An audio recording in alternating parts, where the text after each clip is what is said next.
हज़रत उमर कहते हैं, एक बूढ़ी अम्मा थी, वो नाबीना थी। मेरा दिल किया चलो अम्मा के घर का काम ही कर दिया करूं। मैंने जाकर कहा, अम्मा मैं आ जाया करूं? कहने लगी, नहीं बेटा, एक बंदा आता है 2-2.5 साल से, वही ठीक है। आप फरमाते हैं, शक तो मुझे पहले से ही था। आप फरमाते हैं, मैं झाड़ियों में छुप गया। सहरी का वक्त हो गया। हज़रत अबू बकर सिद्दीक़ का दरवाज़ा खुला, जूते उतारे और बगल में छुपा लिए। और बंदे का कद देखो, और ये वो बंदा है कि नबियों के बाद सबसे अफजल माल भी दिया अल्लाह ने। 4 नस्लें सहाबी, शौक किस तरह के, नेकी छोड़ने कोई नहीं। बूढ़े के दरवाजे पर दस्तक दी, दरवाज़ा खुला और हज़रत उमर कहते हैं कि मैंने ये अजीब शख्स देखा कि इसने बूढ़ी के बर्तन धोए, कुएं से ताज़ा पानी भर के दिया।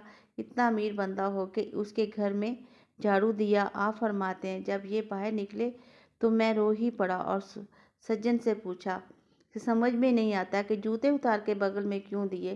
तो हज़रत सिद्दीक़ कहते हैं कि जब जूतों से चलता तो आवाज़ पैदा होती, तो मैंने बूढ़ी की नौकरी करनी है, कोई दुनिया को तो